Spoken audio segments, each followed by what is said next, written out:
And joining us now is the leader of the Federal Green Party, Elizabeth May. Ms. May, thank you for coming to studio. Well, now you're calling me Ms. May. I don't feel like I can call you Michael. Like you can call me Michael. Okay. Behind camera, I'll call you Elizabeth. How about that? It's great to be here. Thank you. Thank you. Listen, obviously we're starting off here, not with the easiest of topic to raise with you, but you are being criticized right now because your leadership is under review as laid out by your party constitution. And you have people now openly calling for you to step aside as leader. And this is a part of the letter that they published. Since 2020, our party has experienced a significant decline, losing over 20,000 members, dozens of electoral district associations, over half our donors, and we stand at a critical juncture. If we do not act now, they say, we risk falling further into political irrelevancy. They go on to say that the party needs to be reinvigorated with a new leader. Do you stand in the way of the Green Party finding a path forward if you don't step aside now? Oh, I don't understand, and everyone's entitled to their own opinion. If their marker is from 2020, I stepped down in 2019. I wasn't leader in 2020, and I completely agree, and that's why I've told the Federal Council, which is the governing body of the party, we actually make our decisions together. Unlike other parties, the leader doesn't have any unilateral authorities or powers. So it's up to our members. I'm totally happy with what anyone wants to say. We're an open democratic party. They can say what they like. Obviously, they have. I'm not worried about their views. We need new leadership. That's the funny part is I agree with them, which is why I told the council in early July that before the next election, we need to plan for and carry out a leadership race so that we have a new leader or new co-leaders going into the next federal election campaign. I will stay in Parliament. I will be the Green Party and hopefully one of a number of Greens as MPs even before the next election starts. And I will support whoever the next leader or co-leaders may be. Okay, but if you are essentially agreeing with them that there needs to be a new leader, why fight to stay on right now? I'm not fighting. There's a process. I welcome the process. It's up to our members. But you are asking to stay on, though, as leader. Well, yes, because our council is also asking me to stay on as leader. The Federal Council, all apparatus within the party, and we'll see what the members say. It's up to the members. That's not a fight. I've said, because council has said, look at our financial position. We're rebuilding after an unfortunate election. I'm the only Green voice in the House of Commons right now. My voice is stronger as leader. Consistency, stability, making our case to the public, as I'm doing with you now, is important. And if I were to step down now, the Constitution would require not an election, but the appointment of an interim leader. And that interim leader could stay on for another 2.5 years. And then the renewal that I want to see before the next election could actually be delayed. So we're on a plan as a team. The team is the Federal Council, the people in the shadow cabinet, as well as the federal. There's a fund board, which every party has to be the chief agent.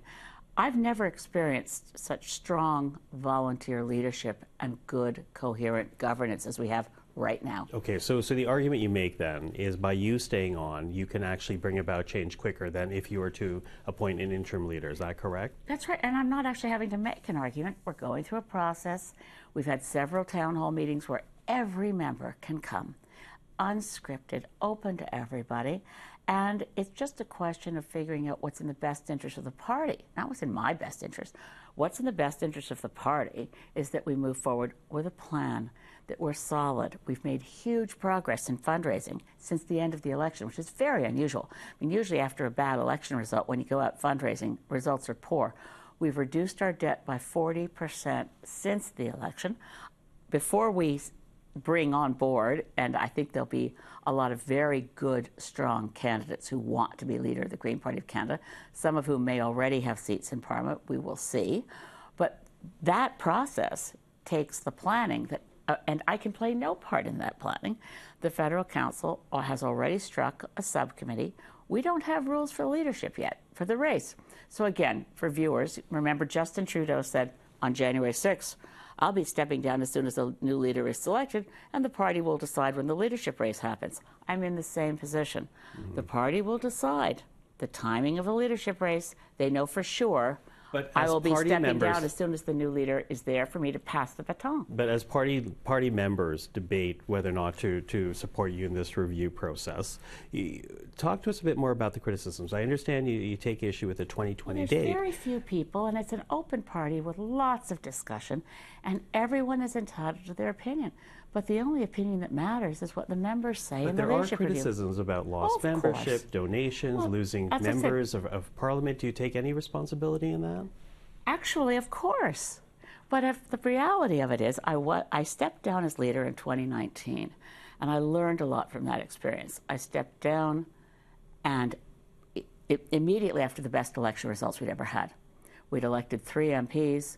We had a very strong degree of public support and a high voter turnout for Greens. Unfortunately, after the leadership race, the next leader, for what we can say for short form, is it wasn't a good fit. Then we had to go into an interim leader. And then that interim leader was there for quite a while, and he did a great job. But then we had to go into a leadership race. I'm trying to learn from my mistakes. And it was a mistake to step down as opposed to doing what I'm doing now, which is that the leader who preceded me in the Green Party, Jim Harris, said, I'm not going to be leading the party into the next election, and I will step down as soon as the next leader is elected at our convention. That next leader, way back then, happened to have been me. That was the right way to do it because it involved a plan. It involved a very positive moment of passing the baton to, as it happened, me. But next time around, it won't be. Obviously, I'm stepping down as soon as the leadership race is concluded. I don't think it's not up to me when it happens or how it's constructed or what the rules are. But I imagine, certainly well before the next election, there'll be new leadership. And I'll be happy to be there. And I look forward to staying on as the Member of Parliament for Saanich Gulf Islands, to make that clear. Because sometimes people hear at the news and they think, oh, you're retiring. It's like, no, there's more work to do. More work to do, which brings us to this parliamentary session right now. Obviously, a number of big projects being announced by the Prime Minister. Questions as to whether or not this Prime Minister is committed to the environment as much as his predecessor. So what are the priorities going into this Parliament for you? We're wondering at this point if Mark Carney is as committed to the environment as himself. Because, I mean, his predecessor, I mean, if you look at Mark Carney's record, he has relied a lot on his personal reputation of being someone who's taken strong positions on climate as Governor of the Bank of Canada, Governor of the Bank of England.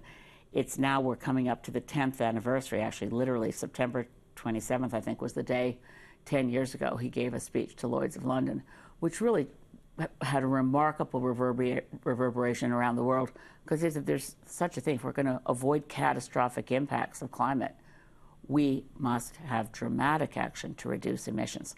As Prime Minister, all he's done so far is to remove measures that would reduce emissions and not shut the door. I mean, he hasn't exactly been a booster, but he's said he's willing to consider oil and gas pipelines, which will drive us in the wrong direction. And I personally care a lot about this as a grandmother. We cannot abandon our grandchildren to a dystopian, unlivable world. So we've got this moment, and it's now. And we don't have time for any more talking out of both sides of your mouth kind of politics. We really need to know, where does the Prime Minister stand? Justin Trudeau claimed climate leadership, but also bought a pipeline. I mean, I can like people and not let them off the hook. That's the point. And Pierre Poilievre recently on CBC The House claimed he cared about climate, but everything he has ever said about it suggests he needs to take a course called Climate 101 so he can know the first thing of what he's talking about.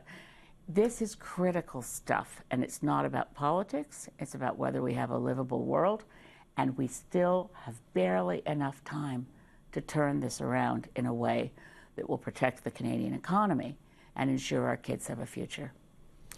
Elizabeth May, always appreciate the time. Thank you for that. Thank you.